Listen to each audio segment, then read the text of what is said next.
प्यारे बच्चों, कल आपां तुहाडी जनरल पंजाबी दी पाठ पुस्तक दे विचों 12वीं श्रेणी दी पाठ पुस्तक दे विचों सरदार गुलजार सिंह संधू जी द्वारा रचित कहानी दा अध्ययन शुरू कीता सी। घर जा अपने इस दा पहला लैक्चर मैं तुहानू दिता सी ते अज मैं तुहानू जिहड़ा है इस कहानी दे उत्ते दूसरा लैक्चर देन जा रहा हाँ। इस कहानी दे विच आपां पढ़िया सी भी किस तरह जीते ने विआह नहीं करवाया सी ते घर दे विच 40 सालां तो किसी पुरुष दा विआह नहीं होया सी ते जीता अपनी भैन तो जिहड़ा है 8-10 साल वड्डा सी ते ओह जिहड़ा विआह नहीं करवा रहा सी ते आखिर जिहड़ा है घर वालियां ने माँ प्यो ने रिश्तेदारां ने जिहड़ा है ओह जीतो दा जिहड़ा है विआह जिहड़ा है ओह करन दी सलाह बनाई भी सारे अंग साथ इकट्ठे हो जाणगे, नाल जिहड़ा है इसदा विआह कर दियांगे, भारा लै जाऊगा ते भारा लैण दे नाल जिहड़ा है एक पुण्य दा काम भी होएगा। ते इत्थे जिहड़ा है आपां देख रहे हां भी जिहड़े लावां फेरे सी जिहड़े ओह हो गए सी ते वैरागमई जिहड़ा है ओह आवाज़ दे विच वैरागमई संगीत दे विच जीतो नूं जिहड़ा है नवें घर जाण तो पहलां जिहड़ा है सिੱਖਿਆ जिहड़ी है ओह दित्ती जा रही सी। ते इस तो अगे बेटा हुण आपां तुहाडी जिहड़ी कहानी है इस नूं अगे जिहड़ा है ओह कंटिन्यू करांगे। अगे आपां देखदे हां भी की हुंदा है इस कहानी दे विच। हाँ बेटा, संगत दे विच छाई उदासी जिहड़ी सी होर तीबर हो गई जदों एक हारमोनीयम वाले गवैये ने फिल्मी गीत की तर्ज उत्ते गा के सोहरे जाण वाली कुड़ी दे आउण वाले समय दा चित्र दर्दमई शब्दां दे विच खिंचना शुरू कर दिता। हारमोनीयम दी उदास ते विरागमई सुर दे नाल उसने वैण जिहे पा के गाया कि किस तरह नवीं थां ते जाके विओली जीतो ने अपने मापियां ते मां प्यो जायां नूं तांगना सी मतलब कि तरसना सी ते किस तरह जद उन्हां ने नहीं सी बोड़ना ਤਾਂ ਉਸ ਵਿਚਾਰੀ ਨੇ ਵਿਅਰਥ ਹੀ ਬਨੇਰੇ ਤੋਂ ਕਾਂ ਉਡਾਉਂਦੀ ਰਹਿਣਾ ਸੀ। ਬੇਟਾ ਆਪਣੇ ਪੰਜਾਬੀ ਕਲਚਰ ਦੇ ਵਿੱਚ ਜਿਹੜਾ ਹੈ ਕਾਂ ਉਡਾਉਣ ਦਾ ਮਤਲਬ ਹੈ ਕਿਸੇ ਪ੍ਰਾਹੁਣੇ ਦੀ ਮਤਲਬ ਜਿਹੜੀ ਹੈ ਉਹ ਆਉਣ ਦੀ ਕਾਮਨਾ ਕਰਨਾ ਤੇ ਤਕਰੀਬਨ ਜਿਹੜਾ ਹੈ ਉਹ ਕੁੜੀਆਂ ਦੇ ਜਿਹੜੇ ਘਰਾਂ ਤੋਂ ਉਹਨਾਂ ਦੇ ਜਿਹੜਾ ਹੈ ਪੇਕਿਆਂ ਤੋਂ ਜਿਹੜਾ ਹੈ ਉਸਦੇ ਭਰਾ ਵਗੈਰਾ ਆਉਣ ਤੇ ਜਿਹੜੀਆਂ ਨੇ ਉਹ ਭੈਣਾਂ ਉਸੀਆਂ ਪਾਉਂਦੀਆਂ ਨੇ, ਕਾਵਾਂ ਨੂੰ ਉਡਾਉਂਦੀਆਂ ਨੇ। ਕਾਵਾਂ ਰਾਹੀਂ ਵੀਰਾਂ ਨੂੰ ਮਿਲਣ ਵਾਸਤੇ ਜੀਤੋ ਨੇ ਸਨੇਹ ਘੱਲਨੇ ਸਨ। ਰਾਗੀ ਦੀ ਵਿਰਾਗੀ ਤੇ ਭਰੜਾਈ ਆਵਾਜ਼ ਨੇ ਸਾਰੀ ਦੀ ਸਾਰੀ ਸਾਜੀ ਨਿਵਾਜੀ ਸਾਧ ਸੰਗਤ ਦੀਆਂ ਅੱਖਾਂ ਵਿੱਚ ਹੰਝੂ ਲੈ ਆਂਦੇ ਤੇ ਨਜ਼ਦੀਕੀਆਂ ਦੇ ਨੈਣਾਂ ਵਿੱਚ ਜਰਾ ਵਧੇਰੇ ਤੇ ਬਾਕੀਆਂ ਦੇ ਨੈਣਾਂ ਵਿੱਚ ਜਰਾ ਘੱਟ। ਭਾਵ ਕਿ ਵਿਰਾਗਮਈ ਜਦੋਂ ਸਮਾਂ ਹੁੰਦਾ ਹੈ ਤਾਂ ਉਦੋਂ ਹੰਝੂ ਜਿਹੜੇ ਨੇ ਅੱਖਾਂ ਦੇ ਵਿੱਚ ਆ ਜਾਂਦੇ ਨੇ, ਨਜ਼ਦੀਕੀਆਂ ਤੇ ਜ਼ਿਆਦਾ ਆਉਂਦੇ ਨੇ ਤੇ ਦੂਸਰੇ ਥੋੜੇ ਦੂਰ ਹੁੰਦੇ ਉਹਨਾਂ ਦੇ ਘੱਟ ਆਉਂਦੇ ਨੇ। ਜੀਤੋ ਦਾ ਵੀਰ ਵੀ ਇਸ ਤਰ੍ਹਾਂ ਇਸ ਸਭ ਕੁਝ ਨੂੰ ਸੁਣ ਰਿਹਾ ਸੀ ਤੇ ਉਸ ਦਾ ਮਨ ਵੀ ਉਦਾਸ ਹੋ ਗਿਆ ਸੀ। ਉਸ ਦੀ ਸਕੀ ਭੈਣ ਨੇ ਉਸ ਟੱਬਰ ਦੇ ਵਿੱਚ ਤੁਰ ਜਾਣਾ ਸੀ ਜਿਸ ਬਾਰੇ ਜਿਹੜਾ ਹੈ ਉਹ ਕੁਝ ਨਹੀਂ ਸੀ ਜਾਣਦੀ ਤੇ ਜਿੱਥੇ ਜਾ ਕੇ ਉਸ ਆਪਣੀ ਮਰਜ਼ੀ ਨਹੀਂ ਕਰ ਸਕਣੀ। ਉਸ ਦਾ ਦਿਲ ਭਾਰਾ ਹੋ ਗਿਆ। ਦਿਲ ਭਾਰਾ ਹੋ ਜਾਣ ਦਾ ਮਤਲਬ ਹੈ ਜਿਹੜਾ ਬੰਦਾ ਰੋਣ ਕਿਨਾਰੇ ਪਹੁੰਚ ਜਾਣਾ। ਉਸ ਨੇ ਆਉਣ ਵਾਲੇ ਨੂੰ ਝਿੜਕਵੇਂ ਜਿਹੇ ਲਹਿਜੇ ਵਿੱਚ ਬੋਲ ਕੇ ਉਸ ਦਾ ਗਾਣਾ ਬੰਦ ਕਰਵਾ ਦਿੱਤਾ। ਉਹ ਕਿਸੇ ਅੱਗੇ ਇਹ ਨਹੀਂ ਸੀ ਜ਼ਾਹਰ ਹੋਣ ਦੇਣਾ ਚਾਹੁੰਦਾ ਕਿ ਉਸ ਦਾ ਦਿਲ ਵੀ ਕਮਜ਼ੋਰ ਤੇ ਜਜ਼ਬਾਤੀ ਹੈ। ਉਹ ਦ੍ਰਿੜ ਸੀ, ਦ੍ਰਿੜ ਮਤਲਬ ਪੱਕਾ, ਤੇ ਉਹ ਆਪਣੇ ਨੈਣਾਂ ਦੇ ਵਿੱਚ ਆਉਣ ਵਾਲੇ ਹੰਝੂਆਂ ਨੂੰ ਰੋਕ ਕੇ ਆਪਣੀ ਦ੍ਰਿੜਤਾ ਮਤਲਬ ਪਕੇਰੇਪਨ ਨੂੰ ਜਿਹੜਾ ਹੈ ਕਾਇਮ ਰੱਖਣੀ ਚਾਹੁੰਦਾ ਸੀ। ਉਸ ਨੇ ਆਪਣੇ ਆਪ ਤੇ ਕਾਬੂ ਜਿਹਾ ਪਾ ਕੇ ਜਿਸ ਬੇਪਰਵਾਹੀ ਨਾਲ ਹਾਰਮੋਨੀਅਮ ਵਾਲੇ ਮੁੰਡੇ ਨੂੰ ਕਿਹਾ ਸੀ, ਮੁੰਡੇ ਨੂੰ ਮੰਨਣਾ ਪਿਆ। ਆਨੰਦ ਕਾਰਜ ਦੀ ਰਸਮ ਖਤਮ ਹੋ ਗਈ। ਸਾਰੇ ਆਪਣੀਆਂ ਅੱਖਾਂ ਪੂੰਝਦੇ ਭੋਗ ਦਾ ਪ੍ਰਸ਼ਾਦ ਲੈ ਕੇ ਦੁਪਹਿਰ ਦੀ ਰੋਟੀ ਦਾ ਬੰਦੋਬਸਤ ਕਰਨ ਲੱਗ ਪਏ।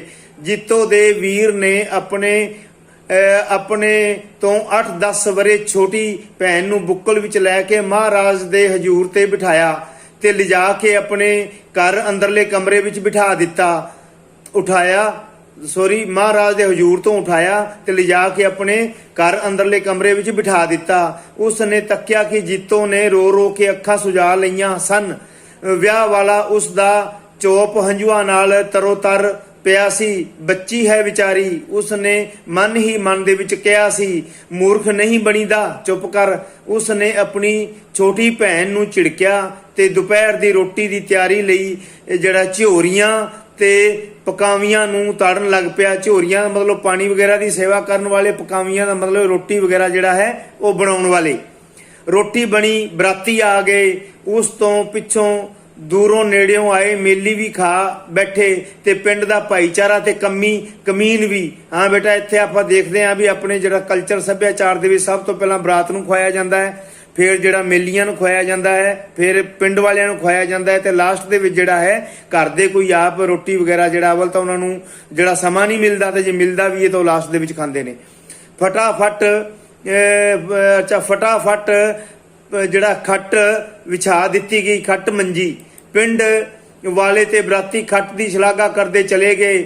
ਜੀਤੋ ਦੇ ਵੀਰ ਨੂੰ ਆਨੰਦ ਕਾਰਜ ਸਮੇਂ ਦੀ ਉਦਾਸੀ ਤੇ ਜੀਤੋ ਦੇ ਹੰਝੂਆਂ ਨਾਲ ਭਿੱਜੇ ਚੋਪ ਸਭ ਭੁੱਲ ਗਏ। ਅੱਗੇ ਬੇਟਾ ਕਹਾਣੀ ਨੂੰ ਤੋਰਦੇ ਹਾਂ। ਇਸ ਤਰ੍ਹਾਂ ਆਪਾਂ ਦੇਖਦੇ ਹਾਂ ਬੇਟਾ, ਜਿਹੜਾ ਲੜਕੀ ਦੇ ਵਿਆਹ ਸਮੇਂ ਦੀਆਂ ਜਿਹੜੀਆਂ ਰੀਤਾਂ ਵਗੈਰਾ ਨੇ, ਜਿਹੜੇ ਸਾਡੇ ਜਿਹੜੇ ਰੀਤੀ ਰਿਵਾਜ ਨੇ, ਰਸਮੋ ਰਿਵਾਜ ਨੇ, ਉਹ ਕਿਸ ਤਰ੍ਹਾਂ ਮਤਲਬ ਜਿਹੜੇ ਨੇ ਨਿਭਾਏ ਜਾ ਰਹੇ ਹਨ। ਐਨ ਉਸ ਸਮੇਂ ਜੀਤੋ ਨੂੰ ਵਿਦਾ ਕਰਨ ਦੀ ਤਿਆਰੀ ਸ਼ੁਰੂ ਹੋ ਗਈ। ਵਿਆਹੰਦੜ ਲਾੜੇ ਨੂੰ ਬੁਲਾ ਕੇ ਜਿਹੜਾ ਹੈ ਭਾਈਚਾਰੇ ਨੂੰ ਅੰਗਾ ਸਾਕਾਂ ਨੇ ਸਲਾਮੀਆਂ ਪਾਈਆਂ। ਜੀਤੋ ਦੀ ਮਾਂ ਨੇ ਜੀਤੋ ਦੇ ਪ੍ਰਾਹੁਣੇ ਨੂੰ ਬੜੇ ਪਿਆਰ ਨਾਲ ਪਿਆਰ ਦਿੱਤਾ ਤੇ ਸਲਾਮੀ ਦੇ ਗਿਆ। 11 ਰੁਪਏ ਉਸਦੇ ਝੋਲੀ ਦੇ ਵਿੱਚ ਪਾ ਦਿੱਤੇ। ਪਿੰਡ ਦੀਆਂ ਹੋਰ ਕੁੜੀਆਂ ਜਿਹੜੀਆਂ ਸ਼ਰੀਕੇ ਵਿੱਚ ਜੀਤੋ ਦੀਆਂ ਭੈਣਾਂ ਹੀ ਲੱਗਦੀਆਂ ਸਨ, ਆਪਣੇ ਨਵੇਂ ਬਣੇ ਜੀਜੇ ਨੂੰ ਟਿਚਕਰਾਂ ਤੇ ਮਖੌਲਾਂ ਕਰਨ ਲੱਗ ਪਈਆਂ ਤੇ ਜੀਤੋ ਦਾ ਵੀਰ ਵੀ ਉਹਨਾਂ ਦੇ ਨਾਲ ਰਲ ਗਿਆ। ਬੇਟਾ ਜਿਹੜਾ ਹੈ ਜੀਜੇ ਦੇ ਨਾਲ ਜਿਹੜਾ ਸਾਲੀਆਂ ਵਗੈਰਾ ਜਿਹੜੀਆਂ ਨੇ ਉਹ ਠੱਠੇ ਮਖੌਲ ਕਰਦੀਆਂ ਨੇ, ਉਹ ਗੱਲ ਇੱਥੇ ਦਿੱਤੀ ਗਈ ਹੈ, ਦੱਸੀ ਗਈ ਹੈ ਤੇ ਸਾਲੇ ਵੀ ਇਸ ਵਿੱਚ ਸ਼ਾਮਲ ਹੋ ਜਾਂਦੇ ਹਨ। ਜੀਤੋ ਦੀ ਇੱਕ ਬਹੁਤ ਗੂੜੀ ਸਹੇਲੀ ਜਿਹੜੀ ਗੁਆਂਢ ਪਿੰਡ ਤੋਂ ਚੱਲ ਕੇ ਆਈ ਸੀ ਤੇ ਜਿਹੜੀ 5ਵੀਂ ਜਮਾਤ ਵਿੱਚ ਜੀਤੋ ਦੀ ਜਮਾਤਨ ਰਹੀ ਸੀ, ਜੀਤੋ ਦੇ ਵੀਰ ਕੋਲ ਆ ਕੇ ਰੋਣ ਲੱਗ ਪਈ। ਜੀਤੋ ਦੇ ਵੀਰ ਨੇ ਉਸ ਨੂੰ ਰੋਣ ਦਾ ਕਾਰਨ ਪੁੱਛਿਆ ਤਾਂ ਉਸਨੇ ਦੱਸਿਆ ਕਿ ਜੀਤੋ ਦੇ ਵੀਰ ਨੂੰ ਜੀਤੋ ਦੇ ਨਾਲ ਜਿਹੜਾ ਹੈ ਸਹੁਰੀ ਜਾਣਾ ਚਾਹੀਦਾ ਹੈ। ਜੀਤੋ ਦੇ ਵੀਰ ਨੇ ਜੀਤੋ ਦੇ ਹਾਣ ਦੀ ਇਸ ਕੁੜੀ ਨੂੰ ਉਸੇ ਤਰ੍ਹਾਂ ਝਿੜਕ ਕੇ ਭੇਜ ਦਿੱਤਾ ਜਿਸ ਤਰ੍ਹਾਂ ਕਿ ਉਹ ਜੀਤੋ ਨੂੰ ਭੇਜ ਦਿਆ ਕਰਦਾ ਸੀ। ਤੇ ਫਿਰ ਉਦਾਸੀ ਹੋਈ ਜੀਤੋ ਦੀ ਮਾਂ ਆਈ।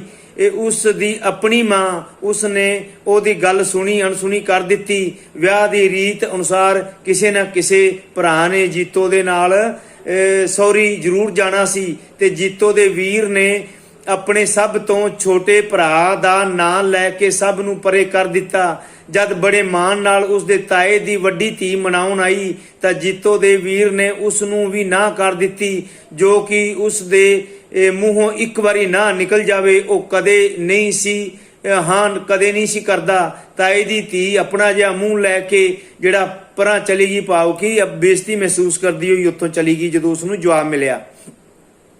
ਉਸ ਤੋਂ ਪਿੱਛੋਂ ਹੋਰ ਕਿਸੇ ਦੀ ਹਿੰਮਤ ਨਾ ਪਈ ਕਿ ਜੀਤੋ ਦੇ ਵੀਰ ਨੂੰ ਕੋਈ ਕੁਝ ਕਹੇ। ਅੱਗੇ ਬੇਟਾ ਕਹਾਣੀ ਨੂੰ ਤੋਰਦੇ ਹਾਂ। ਇੱਥੇ ਜੀਤੋ ਦੇ ਭਰਾ ਦਾ ਜਿਹੜਾ ਹੈ ਉਹ ਜਿੱਦੀ ਸੁਭਾਅ ਸਾਡੇ ਸਾਹਮਣੇ ਆ ਰਿਹਾ ਹੈ। ਸਾਰੀ ਦੀ ਸਾਰੀ ਜੰਝ ਵਿਦਾ ਹੋਣ ਲਈ ਤਿਆਰ ਹੋ ਕੇ ਬੱਸ ਵਿੱਚ ਬੈਠ ਗਈ। ਜੀਤੋ ਦਾ ਪ੍ਰਾਹੁਣਾ ਵੀ ਆ ਕੇ ਕਾਰ ਵਿੱਚ ਬੈਠ ਗਿਆ। ਜੀਤੋ ਸੀ ਕਿ ਰੋਣ ਤੋਂ ਹੀ ਨਹੀਂ ਸੀ ਹਟਦੀ। ਉਸ ਦੀਆਂ ਸਹੇਲੀਆਂ ਤੇ ਛੋਟੀਆਂ ਭੈਣਾਂ ਇੰਨੀ ਉੱਚੀ ਉੱਚੀ ਰੋ ਰਹੀਆਂ ਸਨ ਕਿ ਕਿਸੇ ਨੂੰ ਕੁਝ ਸੁਣਾਈ ਨਹੀਂ ਸੀ ਦਿੰਦਾ। ਜੀਤੋ ਵੀ ਪਰਲ ਰੋਈ ਜਾ ਰਹੀ ਸੀ ਤੇ ਘਰੋਂ ਕਾਰ ਵੱਲ ਪੈਰ ਪੁੱਟਣ ਦਾ ਨਾਂ ਹੀ ਨਹੀਂ ਸੀ ਲੈਂਦੀ। ਉਹ ਕਿਸੇ ਦੀ ਸਲਾਮੀ ਸਾਰਖੀ ਆਪਣੇ ਪੱਲੇ ਨਹੀਂ ਸੀ ਪਵਾ ਰਹੀ ਤੇ ਇਹ ਪੈਸੇ ਵੀ ਨੈਣ ਹੀ ਸੰਭਾਲ ਰਹੀ ਸੀ। ਬੇਟਾ ਜਿਹੜਾ ਹੈ ਜਾਣ ਲੱਗਿਆ ਜਿਹੜਾ ਲੜਕੀ ਨੂੰ ਪੈਸੇ ਵਗੈਰਾ ਦਿੱਤੇ ਜਾਂਦੇ ਨੇ ਸ਼ਰਧਾ ਦੇ ਤੌਰ ਤੇ, ਉਸ ਨੂੰ ਜਿਹੜਾ ਸਲਾਮੀ ਕਿਹਾ ਜਾਂਦਾ ਹੈ। ਜੀਤੋ ਦਾ ਵੀਰ ਸੀ ਕਿ ਹਾਲੀ ਇੱਕ ਸਲਾਮੀ ਪਾਉਣ ਨਹੀਂ ਸੀ ਆਇਆ। ਉਸ ਦਾ ਵਿਚਾਰ ਸੀ ਕਿ ਉਹ ਸਭ ਤੋਂ ਪਿੱਛੋਂ ਜਦ ਜੀਤੋ ਕਾਰ ਵਿੱਚ ਬੈਠ ਕੇ ਜਾਣ ਲੱਗੇਗੀ ਉਸ ਵੇਲੇ ਉਸ ਨੂੰ ਸਲਾਮੀ ਪਾਵੇਗਾ ਤੇ ਪਿਆਰ ਦੇ ਕੇ ਤੋਰ ਦੇਗਾ। ਜੀਤੋ ਦੇ ਤਾਇਆ ਚਾਚਿਆਂ ਤੇ ਪਿਓ ਨੇ ਵੀ ਜੀਤੋ ਦੇ ਵੀਰ ਨੂੰ ਸਮਝਾਇਆ ਕਿ ਉਸ ਨੂੰ ਨਾਲ ਜਾਣ ਵਿੱਚ ਕੋਈ ਇਤਰਾਜ਼ ਨਹੀਂ ਹੋਣਾ ਚਾਹੀਦਾ। ਜੇ ਨਿਆਣੀ ਕੁੜੀ ਜਿੱਦ ਕਰਦੀ ਹੈ ਤਾਂ ਵਿਆਹ ਵਾਲੇ ਦਿਨ ਉਸ ਦੀ ਇਹ ਜਿੱਦ ਵੀ ਪ੍ਰਵਾਨ ਕਰ ਲੈਣੀ ਚਾਹੀਦੀ ਹੈ। ਪਰ ਜੀਤੋ ਦੇ ਵੀਰ ਨੇ ਨਾ ਹਾਂ ਕੀਤੀ ਨਾ, ਪੱਥਰ ਦਾ ਪੱਥਰ ਉਸੇ ਤਰ੍ਹਾਂ ਖੜਾ ਰਿਹਾ। ਜੰਝ ਦੇ ਤੁਰਨ ਦੇ ਵਿੱਚ ਦੇਰ ਹੋ ਰਹੀ ਸੀ। ਸ਼ਾਮ ਦੇ 4 ਵੱਜ ਚੁੱਕੇ ਸਨ। ਤੇ ਪੂਰੇ 30 ਮੀਲ ਜਾਂਝੀਆਂ ਨੇ ਜਾਣਾ ਸੀ ਤੇ ਵਿੱਚੋਂ 11 ਮੀਲ ਜਿਹੜਾ ਹੈ ਕੱਚਾ ਰਸਤਾ ਸੀ ਤੇ 2 ਮੀਲ ਬਿਲਕੁਲ ਰੇਤਾ, ਜਿੱਥੇ ਕਦੀ ਕੋਈ ਬੱਸ ਥੋੜੇ ਕਿਤੇ ਪਾਰ ਨਹੀਂ ਸੀ ਲੰਘੀ। ਜੀਤੋ ਕਾਰ ਵੱਲ ਪੈਰ ਪੁੱਟਣ ਵਿੱਚ ਨਹੀਂ ਸੀ ਆਉਂਦੀ। ਜੀਤੋ ਦੇ ਵੀਰ ਨੇ ਕੁੜੀ ਵੱਲ ਤੱਕਿਆ ਤਾਂ 5:30 ਹੋ ਚੁੱਕੇ ਸਨ ਤੇ ਉਸ ਨੂੰ ਕੁੜੀਆਂ ਦੀ ਮੱਤ ਉੱਤੇ ਗੁੱਸਾ ਜਿਹਾ ਆਇਆ ਤੇ ਫਟਾਫਟ ਘਰ ਜਾ ਕੇ ਰੋਂਦੀ ਕੁਰਲਾਂਦੀ ਸਾਲੂ ਵਿੱਚ ਵਲੇਟੀ ਜੀਤੋ ਨੂੰ ਆਪਣੇ ਕਲਾਵੇ ਵਿੱਚ ਚੁੱਕ ਲਿਆਇਆ ਤੇ ਲਿਆ ਕੇ ਕਾਰ ਵਿੱਚ ਬਿਠਾ ਦਿੱਤਾ। ਜੀਤੋ ਦੇ ਵੱਡੇ ਤਾਏ ਤੇ ਛੋਟੇ ਚਾਚੇ ਨੇ ਬੜੇ ਪਿਆਰ ਨਾਲ ਜੀਤੋ ਨੂੰ ਦਿਲਾਸਾ ਦਿੱਤਾ ਤੇ ਸਲਾਮੀ ਪਾ ਕੇ ਪਰੇ ਨੂੰ ਹਟ ਗਏ। ਆਪਣੇ ਵੀਰ ਦੇ ਲੱਕ ਦੁਆਲੇ ਲਿਪਟੀ ਜੀਤੋ ਨੇ ਜਦ ਆਪਣੀਆਂ ਬਾਹਾਂ ਦੀ ਕੱਸ ਢਿੱਲੀ ਕੀਤੀ ਤਾਂ ਜੀਤੋ ਦਾ ਵੀਰ ਵੀ ਆਪਣੀ ਨਿੱਕੀ ਜਿਹੀ ਭੈਣ ਨੂੰ ਸਲਾਮੀ ਪਾਉਣ ਲਈ ਆਪਣਾ ਬਟੂਆ ਫਰੋਲਣ ਲੱਗ ਪਿਆ। ਜੀਤੋ ਤੇ ਉਸ ਦੀਆਂ ਸਹੇਲੀਆਂ ਦੇ ਰੋ ਕੇ ਲਾਲ ਹੋਏ ਮੂੰਹ ਦੇਖ ਕੇ ਉਸ ਦਾ ਮਨ ਭਾਰੀ ਜਿਹਾ ਹੋ ਗਿਆ ਤੇ ਫਿਰ ਉਸ ਨੂੰ ਆਪਣਾ ਚੇਤਾ ਆਇਆ ਕਿ ਕਿਸ ਤਰ੍ਹਾਂ ਵਿਆਹ ਲਈ ਤਿਆਰ ਹੁੰਦਾ ਉਹ ਵਿਆਹ ਤੋਂ ਡਰ ਜਾਂਦਾ ਸੀ। ਉਹ ਕਿਸੇ ਉਸ ਕੁੜੀ ਨੂੰ ਕਿਸ ਤਰ੍ਹਾਂ ਅਪਣਾ ਸਕਦਾ ਸੀ ਜਿਸ ਨੂੰ ਉਹ ਨੇੜਿਓਂ ਨਹੀਂ ਸੀ ਜਾਣਦਾ। ਕਿਸੇ ਅਣਜਾਣ ਬੰਦੇ ਨੂੰ ਅਪਣਾ ਸਕਣਾ ਕਿੰਨਾ ਔਖਾ ਸੀ। ਹਾਲਾਂਕਿ ਉਸ ਦੀ ਵੋਟੀ ਨੇ ਤਾਂ ਉਸ ਦੇ ਘਰ ਆ ਕੇ ਭਾਰਤੀ ਮਰਿਆਦਾ ਅਨੁਸਾਰ ਉਸ ਦੀ ਦਾਸੀ ਬਣ ਕੇ ਰਹਿਣਾ ਸੀ। ਹੁਣ ਉਸ ਦੀ ਛੋਟੀ ਭੈਣ, ਉਸ ਤੋਂ 8-10 ਵਰੇ ਛੋਟੀ ਭੈਣ ਕਿਸੇ ਅਣਜਾਣ ਮੁੰਡੇ ਕੋਲ ਜਾ ਰਹੀ ਸੀ ਤੇ ਉਸ ਦਾ ਜਿਹੜਾ ਹੈ ਕਹਿਣਾ ਮੰਨਣ ਲਈ ਤਿਆਰ ਹੋ ਕੇ ਦਾਸੀ ਬਣਨ ਲਈ ਜੀਤੋ ਦੇ ਵੀਰ ਨੂੰ ਭਾਈ ਤੇ ਗਵਈਏ ਦੇ ਵਿਰਾਗ ਵਿੱਚ ਪੜ੍ਹੇ ਗਏ ਸ਼ਲੋਕ ਤੇ ਗੀਤ ਚੇਤੇ ਆ ਗਏ ਤੇ ਫਿਰ ਉਸ ਨੂੰ ਇਹ ਗੱਲ ਵੀ ਚੇਤੇ ਆਈ ਕਿ ਕਿਸ ਤਰ੍ਹਾਂ ਉਸ ਨੇ ਆਪਣੀ ਭੈਣ ਨੂੰ ਕਦੀ ਕਿਸੇ ਗੱਲੋਂ ਤੰਗ ਨਹੀਂ ਸੀ ਰੱਖਿਆ। ਉਦੋਂ ਵੀ ਤੰਗ ਨਹੀਂ ਸੀ ਰੱਖਿਆ ਜਦੋਂ ਕਿ ਉਹ ਨੀਲੋ ਖੇੜੀ ਉਸ ਦੇ ਕੋਲ ਆ ਕੇ 4 ਮਹੀਨੇ ਰਹੀ ਸੀ ਤੇ ਜਦੋਂ ਜੀਤੋ ਨੇ 4 ਮਹੀਨੇ ਆਪਣੇ ਹੱਥੀਂ ਪਕਾ ਚਾਈ ਉਸ ਨੂੰ ਰੋਟੀਆਂ ਖਵਾਈਆਂ ਸਨ ਤੇ ਜਦੋਂ ਉਹ ਜਿਹੜਾ ਮਾਪਿਆਂ ਤੋਂ ਦੂਰ ਬੈਠਾ ਵੀ ਜੀਤੋ ਕਾਰਨ ਮਾਪਿਆਂ ਦਾ ਉਦਰੇਵਾਂ ਨਹੀਂ ਸੀ ਕਰਦਾ। ਹੁਣ ਜੀਤੋ ਦੂਰ ਜਾ ਰਹੀ ਸੀ ਜਿੱਥੇ ਉਸ ਨੂੰ ਸ਼ਾਇਦ ਛੇਤੀ ਮਿਲਣ ਨਹੀਂ ਸੀ ਜਾ ਸਕਣਾ ਤੇ ਸ਼ਾਇਦ ਚਿੱਠੀ ਵੀ ਨਹੀਂ ਸੀ ਲਿਖ ਸਕਣੀ, ਜਿੱਥੇ ਜੀਤੋ ਦੀ ਕੋਈ ਸਹੇਲੀ ਨਹੀਂ ਸੀ ਤੇ ਜਿੱਥੇ ਉਸ ਨੇ ਕੋਈ ਗੱਲ ਆਪਣੀ ਮਨਮਰਜ਼ੀ ਨਾਲ ਵੀ ਨਹੀਂ ਕਰ ਸਕਣੀ ਸੀ। ਇੱਥੇ ਬੇਟਾ ਭੈਣ ਭਰਾ ਦਾ ਜਿਹੜਾ ਪੁਰਾਣਾ ਜਿਹੜਾ ਪਿਆਰ ਹੈ ਉੱਥੇ ਮਤਲਬ ਯਾਦ ਆ ਰਿਹਾ ਹੈ ਵੀ ਭੈਣ ਭਰਾਵਾਂ ਦਾ ਜਿਹੜਾ ਬਚਪਨ ਦਾ ਜਿਹੜਾ ਪਿਆਰ ਹੈ ਉਹ ਕਿਸੇ ਵੀ ਤਰ੍ਹਾਂ ਜਿਹੜਾ ਭੁੱਲਣ ਯੋਗ ਨਹੀਂ ਹੁੰਦਾ।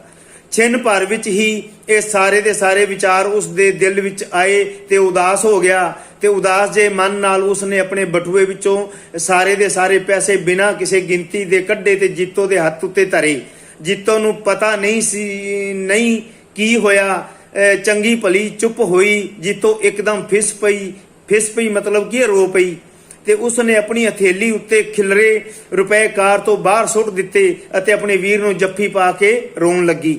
ਜੀਤੋ ਦੇ ਵੀਰ ਨੂੰ ਗੱਚ ਆ ਗਿਆ ਭਾਵ ਕਿ ਮਨ ਬਹੁਤ ਕੱਚਾ ਹੋ ਗਿਆ, ਮਤਲਬ ਕਿ ਰੋਣਾ ਆ ਗਿਆ ਉਸ ਨੂੰ। ਡਰਾਈਵਰ ਨੂੰ ਉਸਨੇ ਕਾਰ ਸਟਾਰਟ ਕਰਨ ਦਾ ਇਸ਼ਾਰਾ ਕੀਤਾ ਤੇ ਭਾਰੇ ਜੇ ਮਨ ਨਾਲ ਆਪਣੇ ਛੋਟੇ ਭਰਾ ਨੂੰ ਜੀਤੋ ਕੋਲੋਂ ਉਠਾ ਕੇ ਆਪਣੇ ਬਾਪੂ ਨੂੰ ਫੜਾ ਦਿੱਤਾ ਤੇ ਆਪ ਜੀਤੋ ਦੇ ਨਾਲ ਵਾਲੀ ਸੀਟ ਉੱਤੇ ਬੈਠ ਗਿਆ ਭਾਵ ਕਿ ਉਸ ਦੇ ਨਾਲ ਜਾਣ ਲਈ ਤਿਆਰ ਹੋ ਗਿਆ। ਇਹ ਕੱਪੜੇ ਤਾਂ ਬਦਲ ਲੈ, ਸਬਜ਼ੀ ਨਾਲ ਖਰਾਬ ਹੋਏ ਪਏ ਨੇ। ਪਿਓ ਨੇ ਛੋਟੇ ਪੁੱਤਰ ਨੂੰ ਕੁੱਛੜ ਚੁੱਕਦਿਆਂ ਜੀਤੋ ਦੇ ਵੱਡੇ ਵੀਰ ਨੂੰ ਕਿਹਾ, ਚੁੱਪ ਕਰ ਨਹੀਂ ਤਾਂ ਮਾਰੂੰਗਾ ਮੈਂ। ਆਪਣੇ ਬਾਪ ਦੇ ਬੋਲਾਂ ਨੂੰ ਅਣਸੁਣੇ ਕਰਕੇ ਉਸਨੇ ਜੀਤੋ ਨੂੰ ਕਿਹਾ ਤੇ ਉਹਨਾਂ ਹੀ ਕੱਪੜਿਆਂ ਨਾਲ ਜੀਤੋ ਦੇ ਨਾਲ ਤੁਰ ਪਿਆ। ਇਹ ਸੀ ਬੇਟਾ